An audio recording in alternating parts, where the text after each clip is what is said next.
And now, would you please welcome back to the stage User Testing Chief Insights Officer, Janelle Estes.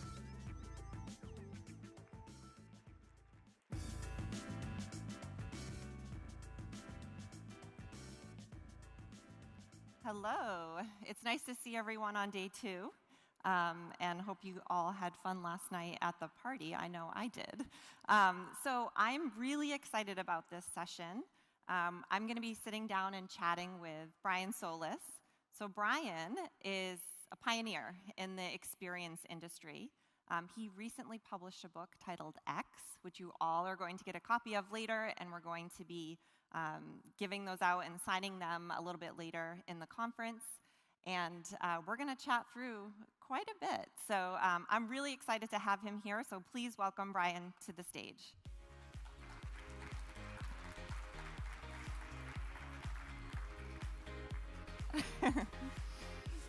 Awesome.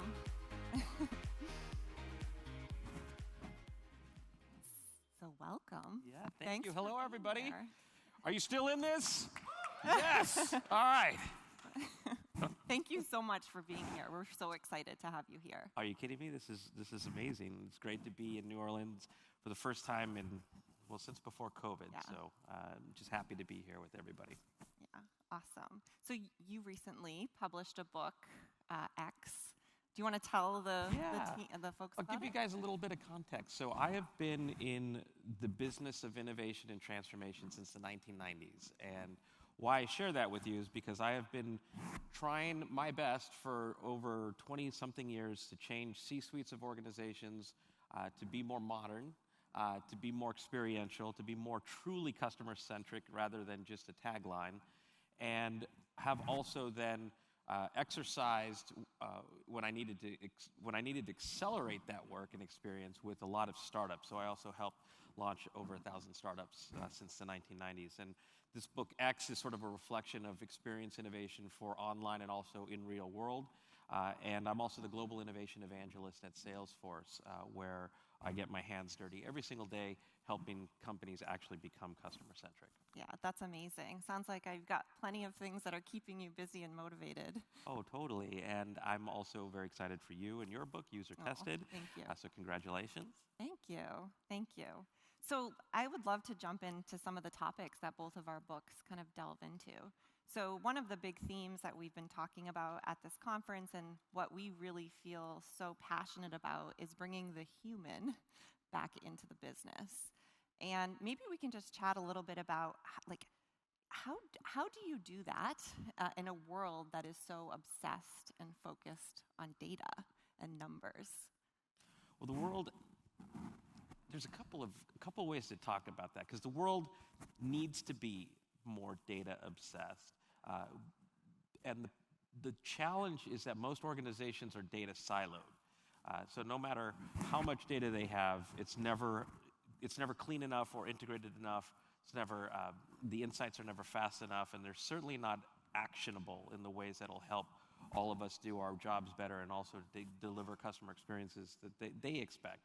So what I try to do is add a new layer on top of all of this data integration, which is what I call data-driven empathy or digital empathy. So it's exercising the data points that we can action that are going to deliver a better experience for the customer. And let me just pause there, because experience is the key word. We all talk about it, whether it's user experience, customer experience, but the word experience itself was actually profound. I wrote a whole book on it, and I couldn't find a definition that I really wanted to use of what experience means. And so I ended up having to just really reflect on it, meeting with psychologists, social scientists, and it turns out that experience is pretty powerful. I think it's understated in a lot of our work, in that it's an emotional reaction to a moment. And that emotion, whether you're in line, whether you're having the best meal of your life, whether you're at Disneyland, that experience, that emotional reaction to that moment is profound because it's emotional, but it's also the narrative you tell yourself about that experience, and then what you tell people about that experience that becomes the story. And we don't really design for that emotional reaction, and we need to. So when I talk about data-driven empathy, what I'm looking for are the insights that are going to help me engender the type of emotional reaction that's delightful, that's positive, that's surprising. And the last bit I'll put on this, because then I want to ask you a question about this, is there are only two experiences that we as human beings remember. Experiences that suck and experiences that are amazing.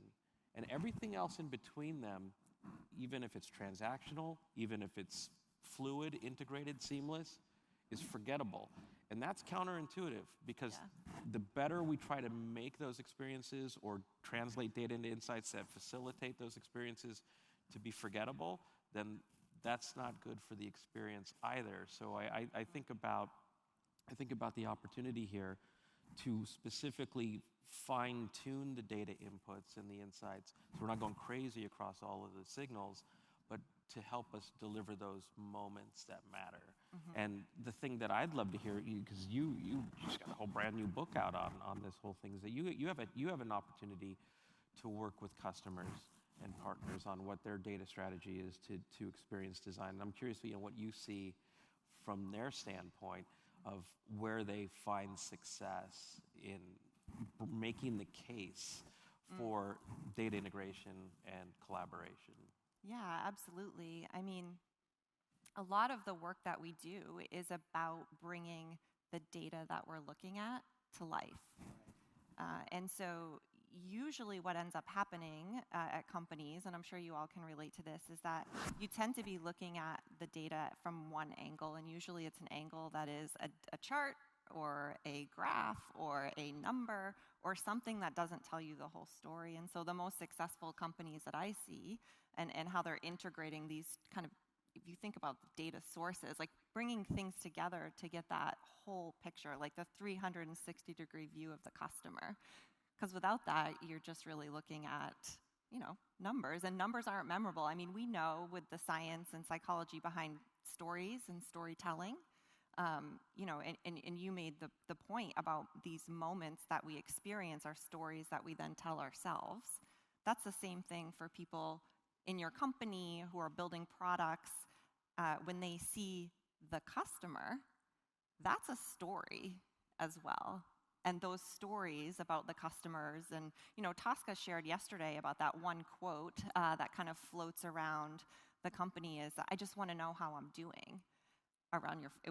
She was from Morgan Stanley, and she was talking about how they were trying to take a really complex thing, which is your personal financial situation, and make it accessible and approachable and help people understand, like, how am I doing with my finances? And so that's a quote from a customer. That's a piece of a story that they tell internally. And to me, that's an amazing example of just the power of this work. Yeah, actually it made me think of something that I meant to say earlier too, because data is powerful, don't get me wrong. Dashboards are powerful. It's not that they're going to go away, but I think the art of this is how do you translate that data and that insights to people to engender empathy that aren't geeking out like a lot of us do. And I remember a stat from a report that we just published. It's called the State of the Connected Customer. And what we found was 88% of customers say that the experience you provide as a company is as important as your products and services. And that's pretty mind-blowing. 88%. I think the other 12% didn't understand the question. No, I really like bad experiences. But the reality is that your experience is the product. And I'll write this story down for later because I don't want to harp on this too much, but I will tell the story of Airbnb and Snow White later. Well, I mean, come on. You can't tease us like that. Okay, well, the thing about data is that anybody in this room watch the show Undercover Boss? Yeah? All right. 5 of you? Come on.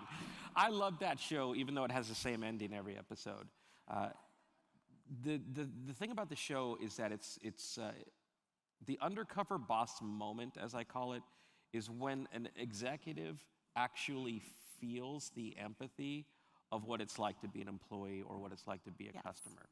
No amount of data is going to deliver that empathy. So in some ways, our job is also to become a storyteller. And Airbnb, about 4 years into its existence, I don't know if you remember all of the headlines way back in the day of people talking about these nightmare scenarios of what it's like to be a guest, or hosts would talk about these nightmare guests who would trash their property or have parties, and it was actually affecting their valuation. So there was a real business need to figure this out. The data showed a lot of things that the C-suite, that the board, that investors didn't realize about who was using Airbnb and why. And so it became a data story. The team poured through the data and understood that there were a lot of things that the company hadn't realized, like why people wanted to become hosts. Why would they use their own personal property in this way? And why would people want to be guests of people's properties rather than go to a nice hotel like this? Other things that data showed too was that the Airbnb experience didn't just start with the website or the booking or the arrival on the property. It also was affected by, were they in traffic on the way to the property? Was their flight delayed? Was airport security a nightmare? And those things came up through the data integration process. And they realized that the only way to convey this story for the host and the guest was this was so clever. They brought in a storyboard artist from Disney. His name is Nicholas Sung. And he translated the data into storyboards that would then tell stories to everyone who had to make a decision about the company that hit home. It gave the undercover boss moment. Yeah. And I share this with you because it was enough to completely, this is when, if you don't remember, or maybe you do remember, when they came out with a new logo, Airbnb became an experience company. It was a total transformative process for them, and they never would have gotten there if it was just relying on the data alone. Yeah, absolutely. And you're reminding me of their experience. I don't know if you all have used Airbnb recently. I don't know exactly when this came out, but in addition to be able to search by location, most people have an idea of where they want to get their Airbnb, or maybe that was the perception internally. But now when you go to Airbnb, you can search by location, but you can also search by experience. So if you say, I want to go to stay somewhere near the beach, or I want to stay in a super cool cabin in the middle of the woods somewhere, doesn't really matter where. I'm kind of open to where this experience happens, but I just kind of want to see what my options are. And I think that that type of innovation doesn't happen when you're not, like, you have to know your customers in order for that innovation to happen. Oh gosh, you just made me think of another story. I don't want to take up too much time, but a lot of times if we're not our customer, we're going to then design with our own biases, or we're going to design within the confines of what the company or the decision maker or the stakeholder, who's usually removed, tells us what to do. But customers should be your source of inspiration. For example, I'm doing work with a very really popular beauty company out of Australia called Mecca. And what we learned recently was that the customer journey for beauty in general is not what we think it is. People aren't searching for brands. People aren't searching for particular products. It turns out that in the last year and a half, people have transformed their search behaviors to the point where TikTok is outperforming Google in many of these regards. And it's not because they're looking at brands or products. They're searching for things like smoky eye. And there is no existing journey that exists on the brand side for that. So we had to then understand the customer interests, the customer's behaviors, and create a new journey then that maps them to the products, to that outcome, content that brings you your smoky eye, right, and all of those things that continue to unfold. But that wouldn't have happened if we actually weren't looking at the customer. Yeah, absolutely. Do they have makeup for Zoom calls by any chance? Yeah, I'm now having to look at I used one of the apps that assessed my skin, and the first thing it came back said, "Oh yeah, we have products for dark circles." Great. That's a little too perfect, spot on. Yes. Yeah, absolutely. So one of the things that has been a theme over the past couple of days is really, talking about how do we evangelize this work? How do we get the stakeholders to pay attention, invest in it? This idea that of getting a seat at the table, right, where the decisions are being made. And I like to think about that as, it's not just getting you as a person at the company a seat at the table, which is important, right? But it's really about getting it's all about getting your customer to the table, right, and being part of that larger conversation. So do you have any tips or best practices, or what have you seen work well for sort of building the case and securing that seat at the table?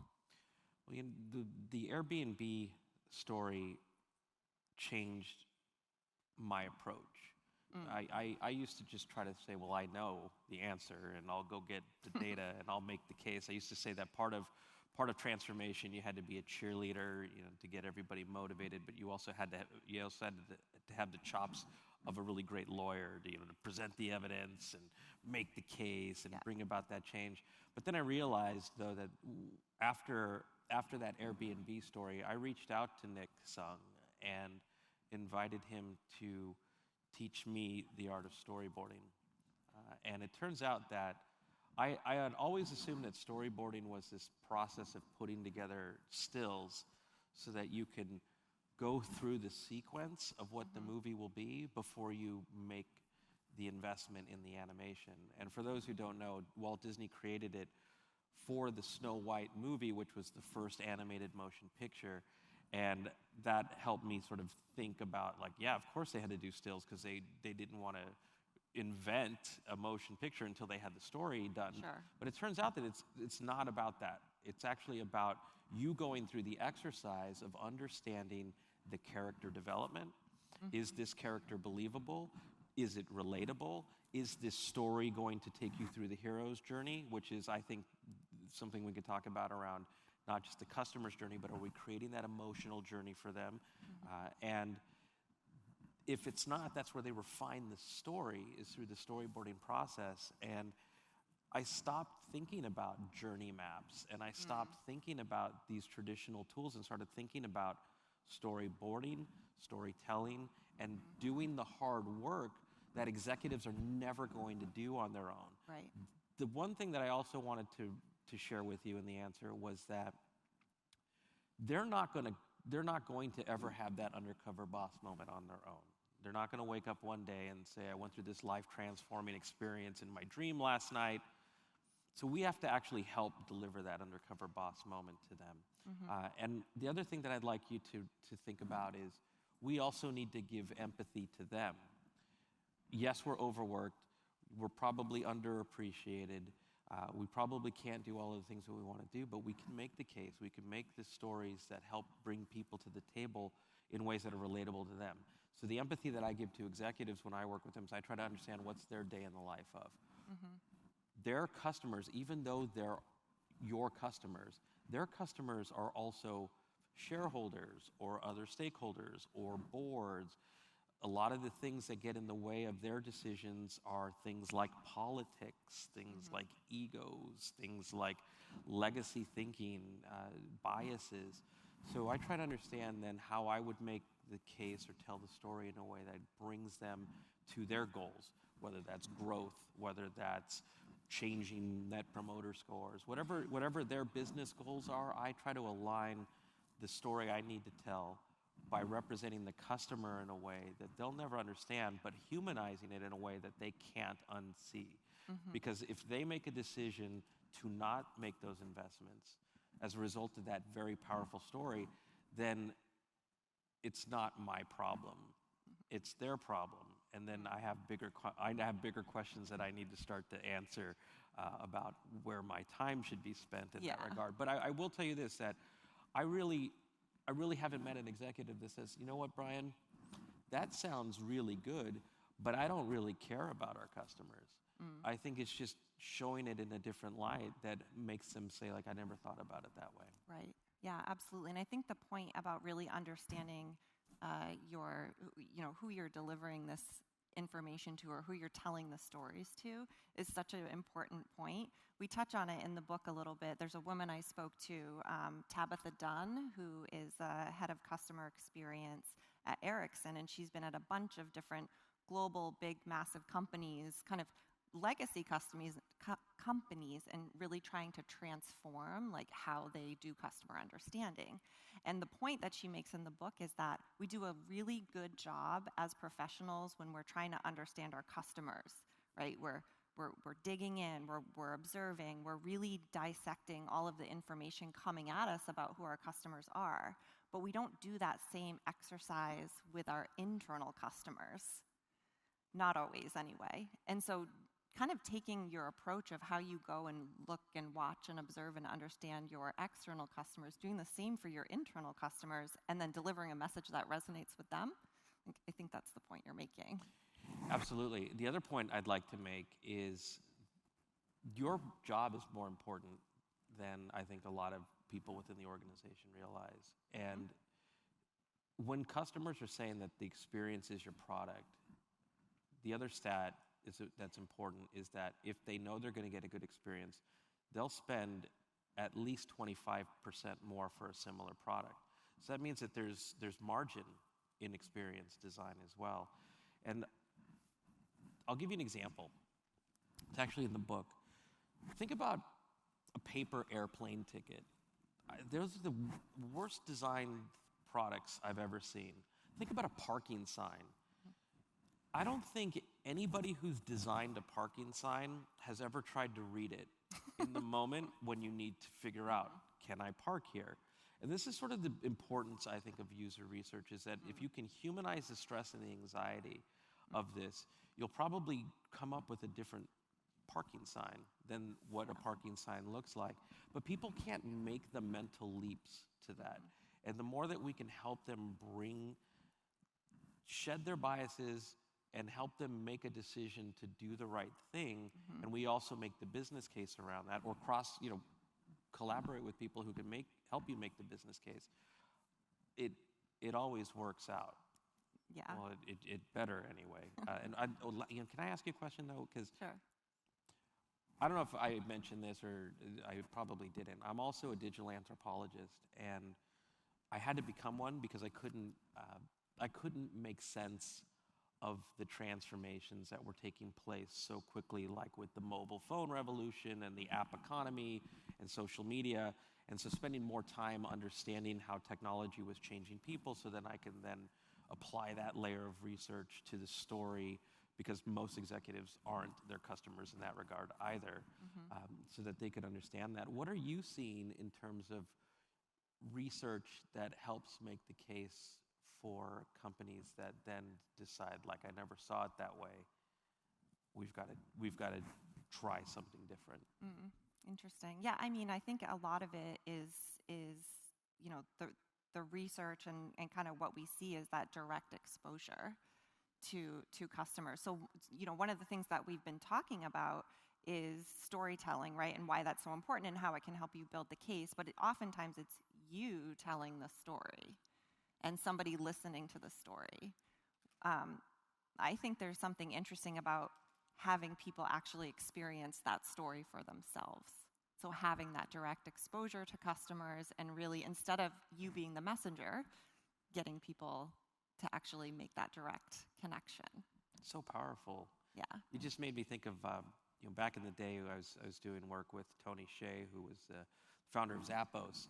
And one of the things that became instrumental in his executive training was that every executive had to work the contact center, take calls from customers so that they could feel what it was like to be on the other end, and help inspire human-centered transformation, because they actually felt that empathy as a result.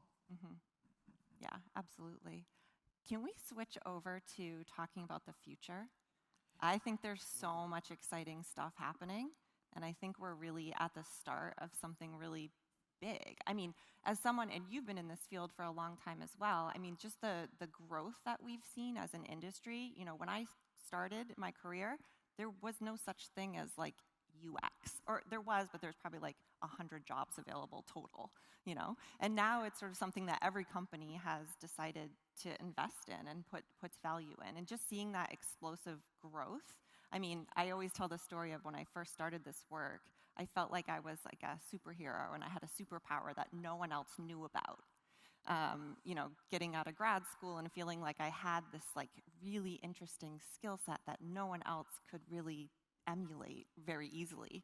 But then seeing that massive adoption and seeing it spread beyond just, you know, these trained professionals over the last 20 years is pretty incredible. But to me, you know, thinking about what are the next 20 years? What does this look like? And I think we're all been thinking about that at the conference today and yesterday as well.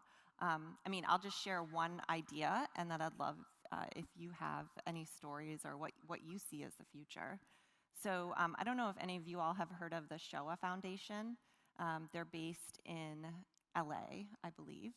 And what they do, and what they've been working on, is interviewing Holocaust survivors, because there aren't a lot of Holocaust survivors still alive.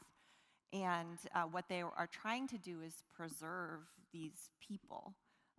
So future generations, maybe family members, or even really anyone who might be interested, can actually have a conversation with them when they're no longer here. Wow. So what they're doing is they're finding these people and they're interviewing them. They're asking them hundreds and hundreds and hundreds of questions. And they're codifying all of this with artificial intelligence. And so you could go up to this sort of person who embodies, or this person who is a representation of that human, and actually have a conversation with them about what their experience was like. And although it's not a direct connection to, you know, how, there's not a straight line that I'm drawing to that example to our work in the future, but I find things like that so fascinating. Can we get to a place where, like, you can sort of recreate a person, but it's very real and it helps build empathy. Yeah, that's profound. I hope there's more projects like that aim to use technology to humanize experiences. And we only got a couple of minutes left, and I wrote down so many notes. So I'm going to jump through this as quickly as possible. You know, one of the projects I just worked with a company called Soul Machines, and Soul Machines makes digital humans.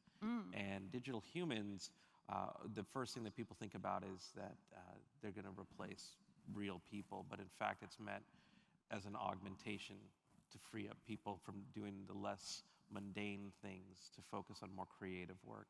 One being in the contact center, for example, or one being a more human chatbot that can have a conversation with you rather than this decision tree-like experience. And you know, the future is partly in that regard because it has an AI brain that you program.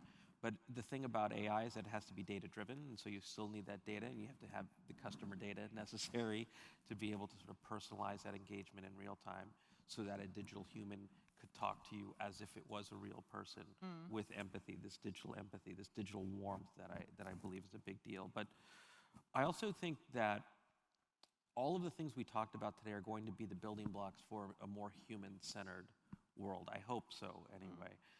Because otherwise, if you've ever had a conversation with anybody who's an audiophile or someone who loves vinyl records, they will always tell you that the vinyl experience is the best because it's so warm and rich, and that digital isn't. And it's true if you look like at the files that are on your phone or whatever your digital music player of choice is, they are highly compressed, so it is a different experience.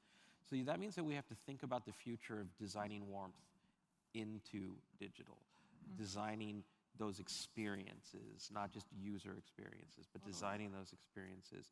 And you think about that, even though it's sort of in the early days of the hype cycle, the metaverse is actually going to happen.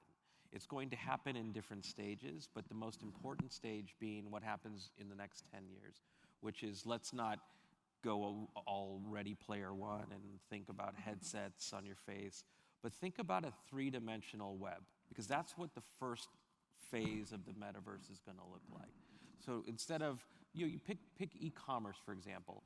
two-dimensional shopping hasn't changed much since the 1990s. Right. And so when you can immerse yourself in a 3D shopping experience, and then the next layer where you can feel or have haptic sensors, or you can move around, with these mobile treadmills, that'll be a later version, but just at least a three-dimensional web, designing warmth in that three-dimensional web, and going from site to site in the third dimension. That's on the near future side of things too, and maybe just a preview beyond that, it's going to add a new layer to user experience design, which I call spatial design. And it's built on or riffed on spatial computing, which is the technique you use to design for a world, a virtual world, or a game. And I see that spatial design will be online and also offline. So if you look up a company called Forward Health, they took the principles of user research and user experience design, and they reimagined what the doctor's office looks like, and also what the doctor's office and technology look like, to then give you preventative care, not just reactive care. So it's very interesting where all of this is going. Very interesting. Yeah, there's so much developing, and I think it makes it really excited for us who have a career in understanding how people consume experiences, react to experiences, and there's no shortage of new areas to explore. And I think that's an exciting thing to think about as we think about the future. I'm actually very inspired by all of this, and inspired by all of the opportunities that you face. I know it's not easy, but I can tell you that if companies like Apple are looking for ways to create new moments that matter. For example, I don't know if you know this or not, but there's a team whose job it is to create great out-of-box experiences, so that when you open the lid, you get that weight and the thunk. That's actually a designed moment that matters because they learned it matters. And so this is the importance of these roles in the future of experience design is going to be the next competitive advantage. Yeah, absolutely.